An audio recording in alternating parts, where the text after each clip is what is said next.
Legends of Code. I'm Professor John Gallagher, and in this Circuit Python School lesson, we are going to work with the Adafruit VL53L1X. That's a time-of-flight distance sensor, not a baby of Elon Musk and Grimes. Distance sensors are super cool. They can tell how close an object is to a sensor, and this can be used for all sorts of things, including triggering an action when an object approaches, or preventing a moving robot from crashing into things. There are lots of different kinds of distance sensors, and depending on your definition, there may be some overlap between these categories. This particular sensor is a type known as a time-of-flight sensor. Now, this is different from the larger, cheaper, and usually less accurate two-cylinder ultrasonic sensors that you might have seen in some projects. Those sensors work by using sound, sort of like how a bat uses echolocation, but the sensor we're using in this lesson works with light. It's called a time-of-flight sensor because it measures the time it takes for light emitted by a tiny laser to bounce off an approaching object and fly back to the sensor. The light is invisible to the human eye, and the lasers aren't dangerous, so it's not like we're working with a space weapon. Now, even though this sensor is more expensive, I chose it for my university physical computing course because it reads a larger distance range with more accuracy than an ultrasonic sensor, plus it has this great STEMMA QT quick connector, so it's super easy to add to most projects. Now, you might see time-of-flight sensors in lots of applications, including drones, robotics, or as sensors used to count humans moving through an entrance. And you can buy time-of-flight sensors that detect objects in lots of different ranges. This one works from a range of approximately 30 millimeters to 4,000 millimeters. For my fellow Americans, that's a range from about 1 inch to a whopping 13 feet. And now this sensor also has a narrower cone of detection than ultrasonic sensors, meaning that it'll identify objects right in front of it rather than those approaching from the sides. This works well for most projects where you want to respond only when something lines up right in front or right below a sensor, and you don't want to respond to things at the edges. Now, the cone of detection for this sensor is about 27 degrees. With some advanced coding, which I've never done, you can apparently also reduce the region of interest for detecting an object.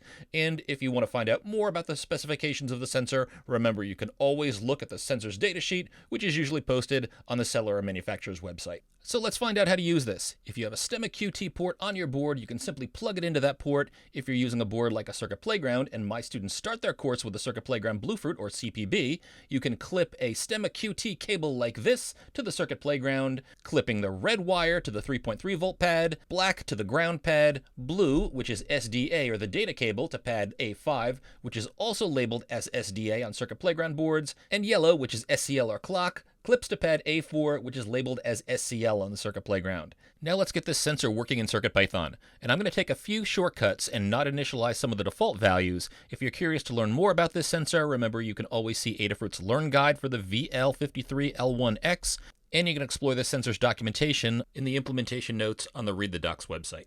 Now, do be aware that there are a bunch of other time-of-flight sensors with different names, but they're very similar, so make sure that you're using the correct library for your sensor. Now, using the sensor is really easy. Make sure you import the Adafruit_VL53L1X sensor library into your code, and make sure that you've got this library inside the lib folder on your board. Now, the code below also uses the board and time library, so we'll make sure we import those too. And then we create an I2C object. Now, this is how you create an I2C object for a Circuit Playground board. But if you've got a Raspberry Pi Pico or a board with a built-in STEMMA QT port, this is probably the code you're going to use to set up I2C. Be sure to check the online documentation for your board if your I2C setup isn't working. Then once we create an I2C object, we can use this to create the VL53L1X sensor object, so we can use this sensor in our code. I'm going to name this simply distance_sensor. I think that's a much better name. And then we start the sensor up by calling the start ranging method on the distance sensor object that we just created. And then here in our infinite while true loop, we check to make sure that the sensor is ready at each iteration. We get a distance reading, and that's going to be in centimeters, not in millimeters and not in inches. And I store this in a variable called distance.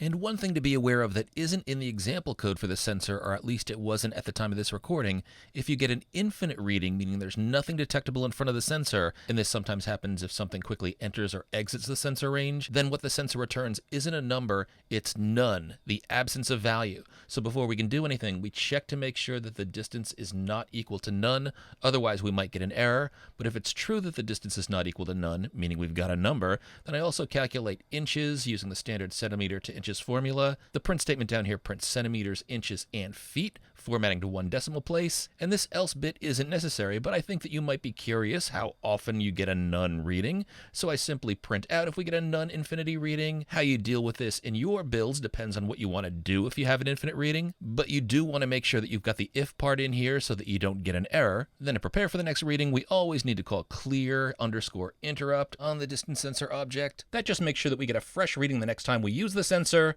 and if I'm testing things out, I always sleep if I get a sensor reading just to slow down the printed output. So let's code this up and give it a try. So with your distance sensor plugged into your board, plug your board into your computer, and if you're new here, welcome. You may want to check out the earlier lessons in the playlist so you know how we got here.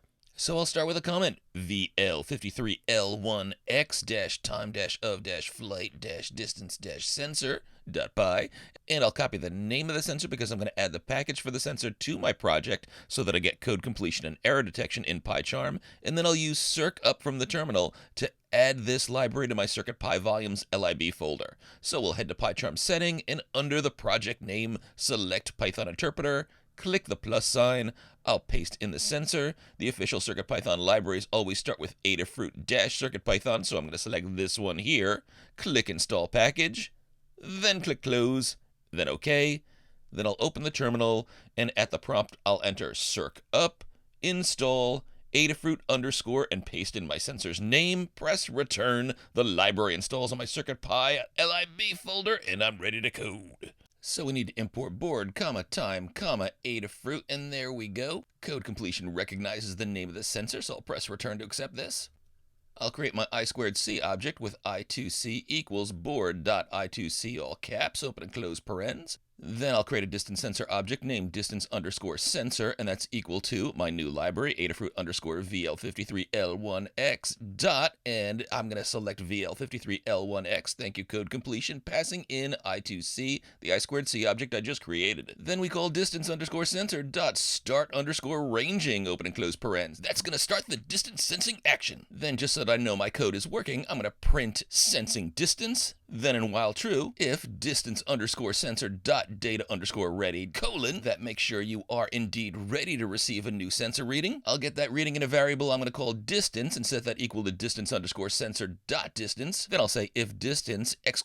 equal, that means not equal, capital N, none, : If this happens, we've got a real number, not infinity or an error. Then, since I'm an American, I'm going to calculate inches. Sorry for those outside the US. Inches equals distance times 0.394. And for my metrically challenged countrymen, I'm going to print out centimeters, inches, and feet. So I'll say print, in between parentheses, F, in between double quotes, in between curlies, distance, the name of my distance variable, : space, .1F. That'll format the number to 1 decimal place. Outside of the curlies, I'll say cm, space, then put in a new set of curlies. This is going to be inches, : space, .1F. Outside the curlies, in, space. And between this last set of curlies, I'm going to put in a little calculation. Inches /12, : space, .1F.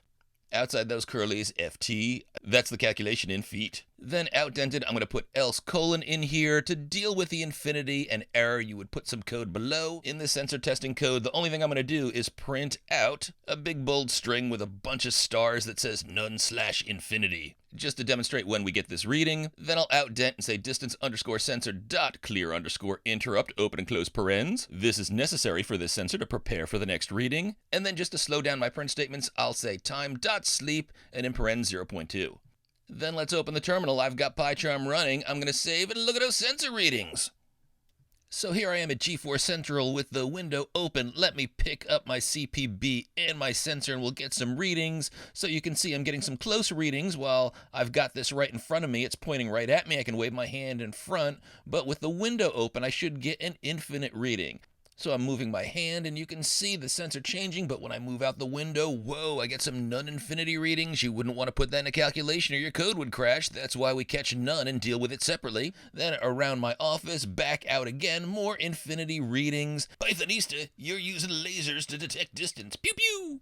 So with the code working, let's save this using the comment up top as the file name to our CircuitPython School folder, and then we'll close the outermost tab to get back to code.py, and I've got a challenge for you. And here is the challenge. So you want to attach a NeoPixel strand or strip to your board and light up more lights as you approach. And so that we can compare our code, let's react with a range of 150 centimeters to 30 centimeters. So a reading of above 150 centimeters, that's just under 5 feet, should have no LED lights turned on, but more LEDs should turn on increasingly as you approach the sensor, and you should have all lights turned on if you have a distance reading of 30 centimeters or less. That's just under 1 foot from the sensor. Now, if you want any hints, think about this. The range 150 centimeters to 30 centimeters gives us 120 different distance reading values. So it might be easier to subtract the distance from 30 so that we are considering values from 120 to 0. And then we need to use some basic algebra. So since we've got more readings, 120 in total, than we have number of lights. If you have a NeoPixel strip, that's probably got 30 LED lights on it. A strand probably has 20 lights on it. Then we need to figure out how many reading values or how many centimeters should trigger a new LED light to turn on. So you'll want to make that calculation first. And to make it easier to compare your code with my code, I'm going to call this value centimeters per light. Then we need to figure out the number of LEDs to light up based on our distance value from our sensor. So I'm going to call this LEDs on in my code. And you can use the same variable name so it's easier for us to compare. And again, that number should light up no LEDs in the light strip if it gives a reading of above 150 centimeters. And if you have a distance of 30 centimeters or lower, it should light up all of the LEDs. Now, once you have the number of LEDs, you could loop through all of the LEDs in your NeoPixel strip or strand, and you can turn on the value if it should be lit up, or you could turn it off if it shouldn't be lit up. Now, the techniques we use are similar to what we learned in the prior lesson when we worked with potentiometer readings and mapped those to the number of lights to light up. It's the same algebra, it's just that the two ranges that you're matching now are going to be different. Feel free to review that lesson if you need to. And also check with your instructor. For example, with my students in some semesters, I've asked my students to do this challenge on their own, then bring working code to class so that we can build a distance sensing luminaria lights together with materials that I'll provide in class and a box that they cut out using the Makerspace laser cutter. Always make sure that you write code so that you can easily change the number of LED lights if you're given different lights to work with. I hope that you appreciate the big learning that we had in this lesson on how time-of-flight sensors work, and specifically how to use the VL53L1X. You've got plenty of skills to make something awesome.